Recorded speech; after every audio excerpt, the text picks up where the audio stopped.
recursos presupuestarios a la operatividad de la institución, el seguimiento de las quejas, el monitoreo constante para iniciar procedimientos de oficio, investigaciones exhaustivas, inmediatez en la atención. Sé cómo hacerlo porque desde estudiante he trabajado en protección de derechos humanos, trabajé con víctimas de trata de personas en la zona de la Merced, en escuelas y hospitales con personas con discapacidad física y mental cuando era estudiante.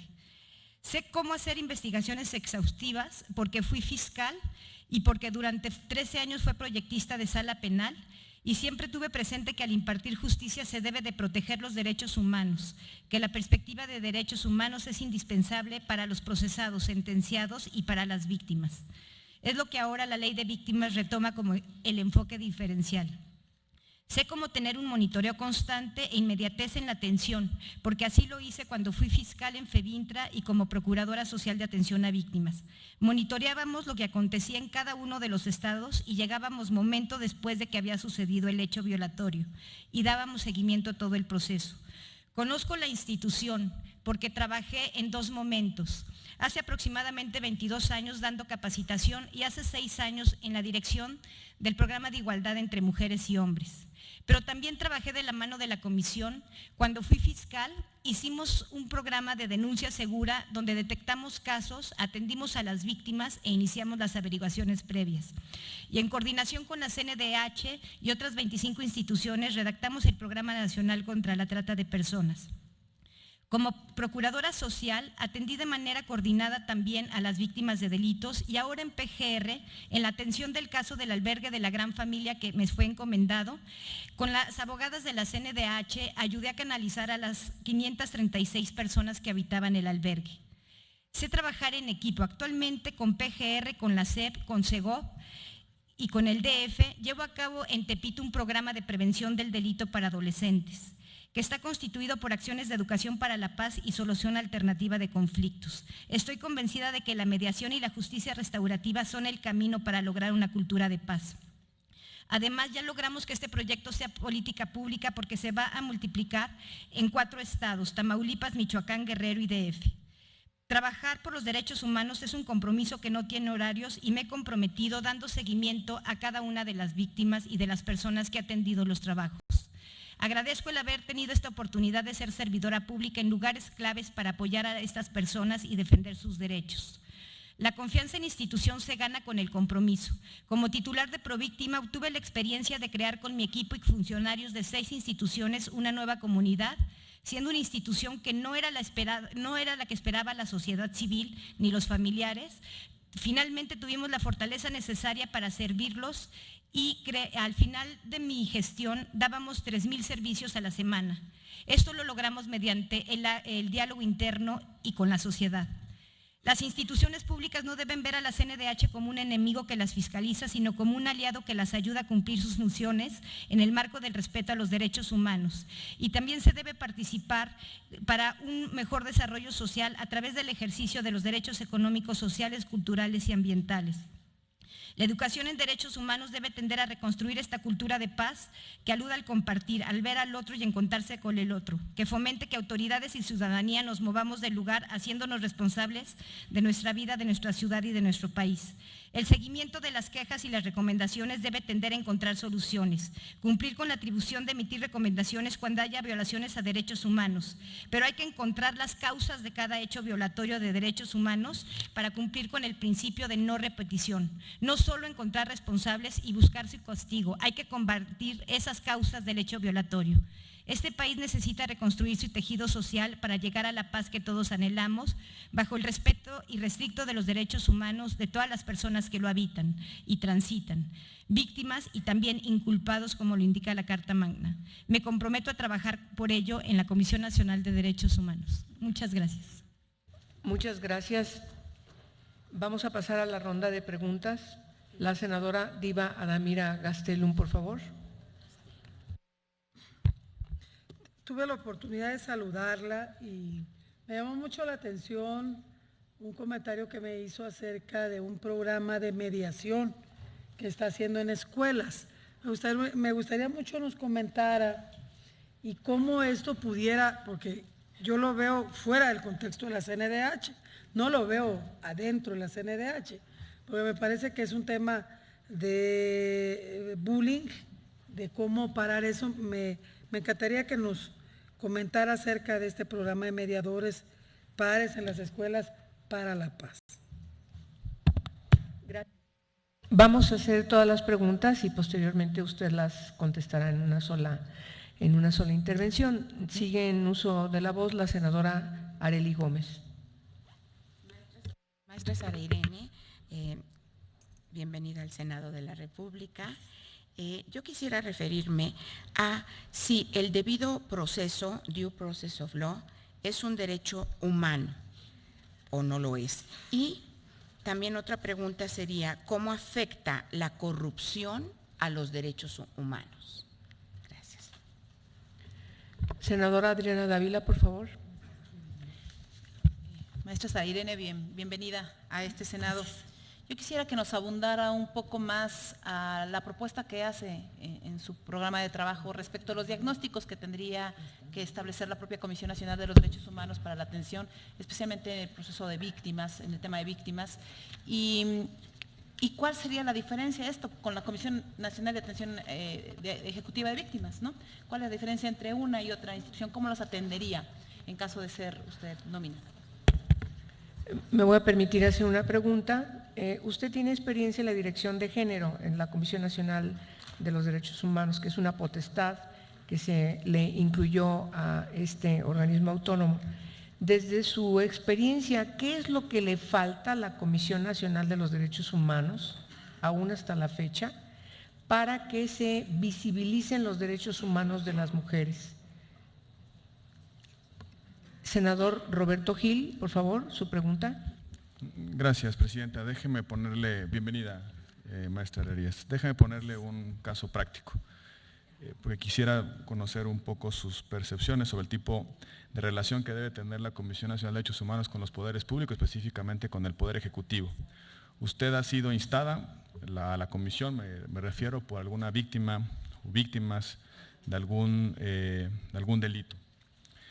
Usted corre la investigación y llega a conclusiones. Y de repente recibe usted la llamada del Poder Ejecutivo para plantearle que se requiere diferir o matizar la investigación que usted ha llevado a cabo en razón o bajo la justificación de que se requiere cierta secrecía para tener eficacia en el curso de las investigaciones penales y poder llegar a castigar a los presuntos responsables.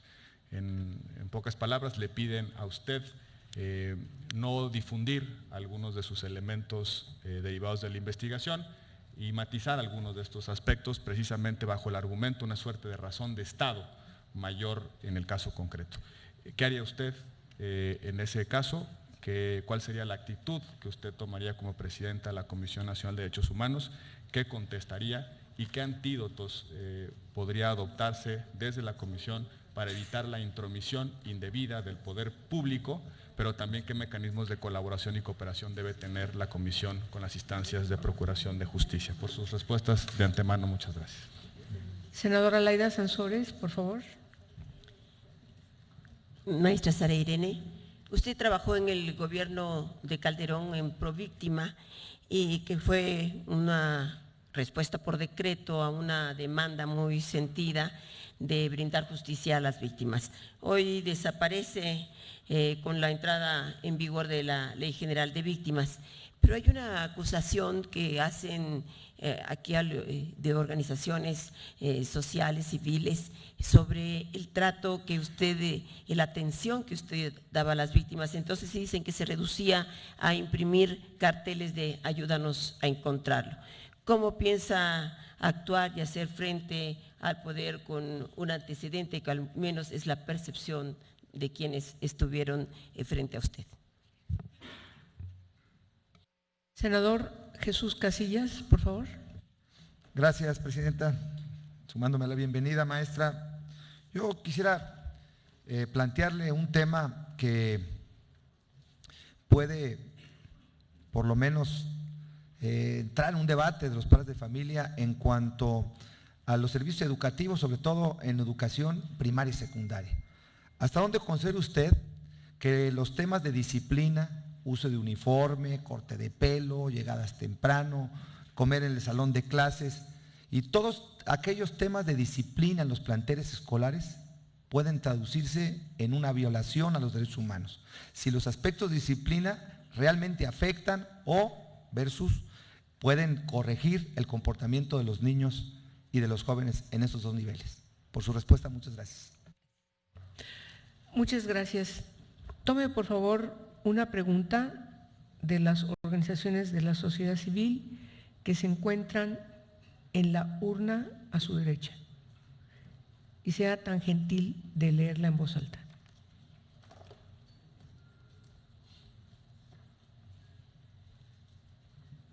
¿Cómo facilitar a la ciudadanía la justiciabilidad de los derechos humanos? Bien, tiene usted hasta 10 minutos para contestar las preguntas. Le reitero que tiene usted los relojes para que pueda poner su tiempo. Ajá. Muchas gracias. Gracias. Muchas gracias, senadoras y senadores. En cuanto al programa de mediación en Tepito, yo considero que sí se tiene que hacer la prevención desde la Comisión Nacional de Derechos Humanos. Cuando nosotros empezamos este proyecto, la violencia en esa escuela, a media cuadra del Metro Tepito, era muy alta. Empezamos a invitar a los talleres con un equipo interdisciplinario, psicólogos, una mediadora, trabajadores social y pedagogo. Íbamos invitando a los talleres y detectando las necesidades de los niños y las niñas. Yo considero que la prevención, o sea, la idea del proyecto era captar a los adolescentes antes de que la delincuencia los capte. Considero que es un respeto al derecho humano de estos niños y niñas el tener un ambiente de convivencia donde puedan solucionar los conflictos no de manera agresiva, sino con medios alternativos de solución. Formamos mediadores pares en la escuela para que ellos cambien esa forma de solucionarlos y vean una mejor forma de hacerlo. Considero que los derechos humanos también van desde ahí, desde lo que se debe de ver en la escuela para crear esta cultura de paz. Esto va aunado a la siguiente pregunta en cuanto al diagnóstico que se tiene que hacer. Yo considero que la Comisión Nacional de Derechos Humanos es muy diferente a lo que es Províctima. Províctima atendía a víctimas de delito y la Comisión tiene mucho más facultades y tiene un ámbito de protección mucho más amplio que Províctima. Sin embargo, para mí es muy importante estar en contacto con las personas de las delegaciones regionales, con las personas de las comisiones estatales de derechos humanos que tienen ese contacto directo con muchos grupos más vulnerables. Este diagnóstico tiene que partir de ahí y de hacer un recorrido a nivel nacional, como lo hice también cuando estuve en otras instituciones, para ir detectando y escuchando de primera mano a las personas. A partir de ahí es que creo que se tiene que hacer este diagnóstico y trabajar de la mano, en este caso, por ejemplo, con Províctima o con otras instituciones, con cada una de las instituciones que atienden estos problemas. Yo insisto que la CNDH no se debe de ver como alguien que fiscaliza, que está en contra, sino como alguien, el funcionario público por naturaleza debe respetar los derechos humanos. La comisión lo que debe de hacer es estar de la mano para ello. En cuanto a la cuestión de género, considero que en la CNDH tiene que haber más fuerza en el programa. Está el programa de igualdad entre mujeres y hombres y que tiene que hacer la observancia de las políticas de igualdad en materia de derechos humanos, pero considero que debe de haber un observatorio que esté de la mano con las comisiones estatales de derechos humanos y con las organizaciones de la sociedad civil que llevan ya mucho tiempo en el tema y coordinadas con ellas a hacer este trabajo. También creo, por ejemplo, que la Red Nacional de Refugios tendríamos que tener como un contacto directo. Yo decía que una línea directa con los albergues de la Red Nacional de Refugios para que la mujer, siempre nos piden ellas que no tienen cómo comunicarse, cómo ser atendidas. Entonces, este observatorio y esta comunicación de la CNDH tiene que ser como directo con los grupos más vulnerables de mujeres. Y capacitación, sensibilización a hombres y a mujeres sobre la perspectiva de género, sobre empoderar a las mujeres en sus derechos humanos. En cuanto al caso que me pone senador, yo considero que la Comisión de Derechos Humanos debe de ser autónoma y lo que insisto también es que debe proteger los derechos humanos de las autoridades, que también el ciudadano de a pie, el soldado, el policía, son personas que tienen son similares a las víctimas, ¿no? Vienen de la misma realidad. Lo que yo considero es que en cualquier caso en que se siga un proceso, la comisión debe de ver, hay un quejoso, tiene que analizar el caso a profundidad y tiene que ver las distintas versiones, y en el momento en que llega una determinación de que la autoridad violó los derechos humanos, tiene que actuar con autonomía, tiene que actuar con contundencia respecto a todas las pruebas que él analizó. En cuanto a lo que usted me dice es retardar porque todavía está en investigación la averiguación previa. Si una averiguación previa está en investigación y lo que piden es que no se den los resultados todavía, o sea que solo los dilaten, yo sí creo que muchas veces pasa. A mí me pasó como fiscal en donde de repente salió una nota y lo que dice la prensa lo oye los buenos y los malos. Entonces se difunde una información que en determinada manera lo que nos va a obstaculizar a encontrar la verdad y a sentenciar a los verdaderos culpables. En cuanto a la crítica, tengo cartas de víctimas, incluso del Movimiento por la Paz, de mucho que me apoyaron para llegar aquí. Yo estoy convencida de que teníamos un equipo técnico interdisciplinario que atendíamos a las víctimas en todos sentidos, desde el punto de vista de sus necesidades básicas, las trabajadoras sociales, terapia psicológica, médica, y llevábamos los asuntos. Puede haber críticas, lo que sí sé es que teníamos un equipo comprometido y que yo estaba las 24 horas de los 7 días de la semana comprometida en su atención. En cuanto a los servicios educativos, considero que hay elementos, partes de la educación que corresponden a los padres y a las madres cuando son menores de edad.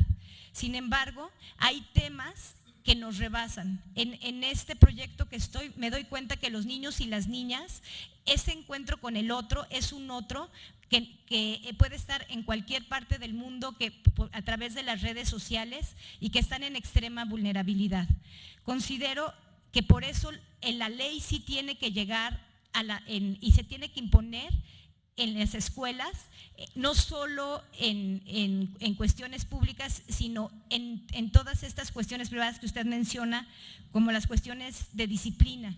Cuando son escuelas privadas, ellos ponen unas reglas, sin embargo, si se están violando los derechos humanos de los niñas y las niñas en la libertad que tienen a su libre desarrollo, la comisión sí tendría que intervenir siempre que de verdad sean hechos violatorios de derechos humanos, ¿no? O sea, yo siento que se tiene que analizar el caso. No sé si se entendí bien su pregunta.